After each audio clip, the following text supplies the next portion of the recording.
Hey friends, welcome back for another chapter of Charlie and the Chocolate Factory. Today we're actually going to read two chapters, chapter 22 and 23, since they are a little bit shorter.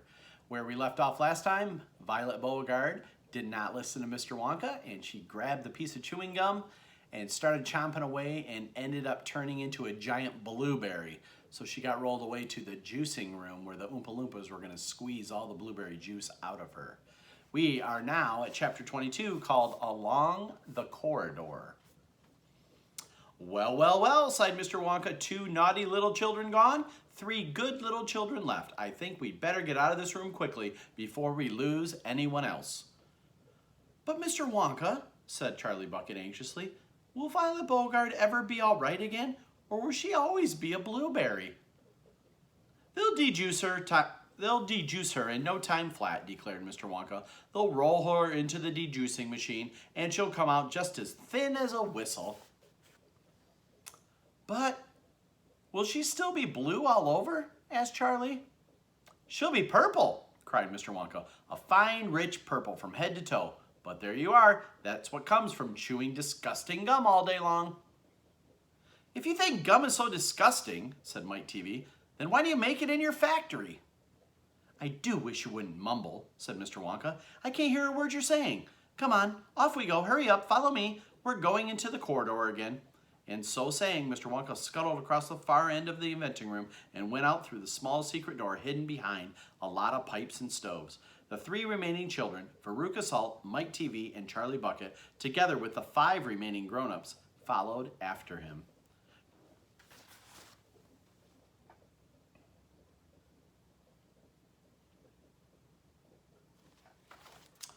Charlie Bucket saw that they were now back in one of the long pink corridors with many other pink corridors leading out of it. Mr. Wonka was rushing along in front, turning left and right and right and left, and Grandpa Joe was saying, "Keep a good hold of my hand, Charlie. It would be terrible to get lost in here." Mr. Wonka was saying, "No time for any more messing about. We'll never get anywhere at this rate if we've been going." And on he rushed down the endless pink corridor with his black top hat perched on his top of his head and his plum-colored velvet coattails flying out behind him like a flag in the wind. They passed another door and then another and another. There were doors every 20 steps or so along the corridor now, and they all had some writing on them, and strange clanking noises coming from behind several of them, and delicious smells came wafting through the keyholes, and sometimes little jets of colored steam shot out from under the cracks. Grandpa Joe and Charlie were half running and half walking to keep up with Mr. Wonka, but they were able to read what it said on quite a few doors that they hurried by. "Edible marshmallow pillows," it said on one. "Marshmallow pillows are terrific," shouted Mr. Wonka as he dashed by. "They'll be all the rage when I get them in the shops. No time to go in, though. No time to go in." "Lickable wallpaper for nurseries," it said on the next door. "Lovely stuff, lickable wallpaper," cried Mr. Wonka, rushing past. "It has pictures of fruits on it. Bananas, apples, oranges, grapes, pineapples, strawberries, and snozberries." "Snozberries," said Mike TV. "Don't interrupt," said Mr. Wonka. "The wallpaper has pictures of all these fruits printed on it, and when you lick the picture of a banana, it tastes like a banana. When you lick a strawberry, it tastes like a strawberry. And when you lick a snozberry, it tastes exactly like a snozberry." "But what does a snozberry taste like?" "You're mumbling again," said Mr. Wonka. "Speak louder next time. On we go. Hurry up." "Hot ice creams for cold days," it said on the next door. "Extremely useful in the winter," said Mr. Wonka, rushing on. "Hot ice cream warms you up to no end in freezing weather. I also make hot ice cubes for putting in hot drinks. Hot ice cubes make hot drinks hotter." "Cows that give chocolate milk," it said on the next door. "Ah, my pretty little cows," cried Mr. Wonka. "How I love these cows." "But why can't we see them?" asked Veruca Salt. "Why do we have to go rushing on past all these lovely rooms?" "We shall stop in time," called out Mr. Wonka. "Don't be so madly impatient." "Fizzy lifting drinks," it said on the next door. "Oh, those are fabulous," cried Mr. Wonka. "They fill you up with bubbles, and the bubbles are full of special kind of gas. And this gas is so terrifically lifting that it lifts you right up off the ground like a balloon, and up you go until your head hits the ceiling. and there you stay. But how do you come down again? Asked little Charlie. You do a burp, of course, said Mr. Wonka. You do a great big, long, rude burp. And up comes the gas, and down comes you. But don't drink it outdoors. There's no knowing how high up you'll be carried away if you do that. I gave some to an Oompa Loompa once out in the backyard, and he went up, up, up, and disappeared out of sight. It was very sad. I never saw him again. He should have burped, Charlie said. Of course he should have burped, said Mr. Wonka. I stood there shouting, burp, silly Oompa Loompa, burp, or you'll never come down again. But he didn't, or he couldn't, or he wouldn't. I don't know which. Maybe he was too polite. He must be up by the moon by now.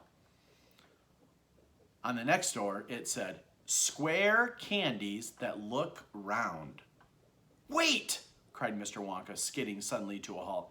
I'm very proud of my square candies that look round. Let's take a peek. That's the end of chapter 22. Let's move on to chapter 23, square candies that look round. Everybody stopped and crowded the door. The top half of the door was made of glass. Grandpa Joe lifted Charlie up so he could get a better view and looking in. Charlie saw a long table, and on the table there were rows and rows of small, white, square-shaped candies. The candies looked very much like square sugar lumps, except that each of them had a funny little pink face painted on one side. At the end of the table, a number of Oompa Loompas were busily painting more faces on the candies. There you are, cried Mr. Wonka, square candies that look round. They don't look round to me, said Mike TV. They look square, said Veruca Salt.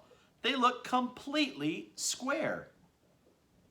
But they are square, said Mr. Wonka. I never said they weren't. You said they were round, said Veruca Salt. I never said anything of the sort, said Mr. Wonka. I said they looked round. But they don't look round, said Veruca Salt. They look square. They look round, insisted Mr. Wonka. They most certainly do not look round, cried Veruca Salt. Veruca, darling, said Mrs. Salt, pay no attention to Mr. Wonka. He's lying to you. My dear old fish, said Mr. Wonka, go and boil your head. How dare you speak to me like that, shouted Mrs. Salt. Oh, do be quiet, said Mr. Wonka. Now watch this. He took the key from his pocket and he unlocked the door and flung it open. And suddenly, at the sound of the door opening, all the rows and rows of little square candies looked quickly round to see who was coming in.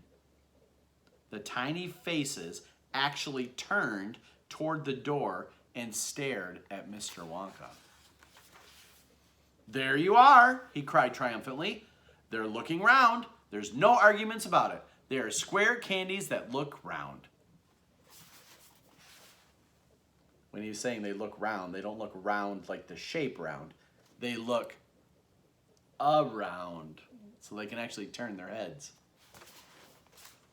By golly, he's right, said Grandpa Joe. Come on, said Mr. Wonka, starting off down the corridor again. On we go, we mustn't dawdle. Butterscotch and buttered gin, it said on the next door they passed. Now that sounds a little bit more interesting, said Mr. Salt, Veruca's father. Glorious stuff, said Mr. Wonka. The Oompa Loompas all adore it. It makes them tiddly. Listen, you can hear them in there now, whooping it up. Shrieks of laughter and snatches of singing could be heard coming through the closed door. They're as drunk as lords, said Mr. Wonka. They're drinking butterscotch and soda. They like it the best of all.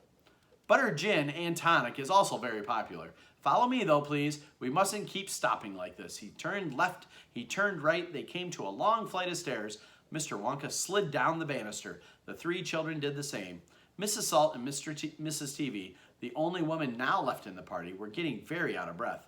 Mrs. Salt was a great fat creature with short legs, and she was blowing like a rhinoceros. This way, cried Mr. Wonka, turning left at the bottom of the stairs.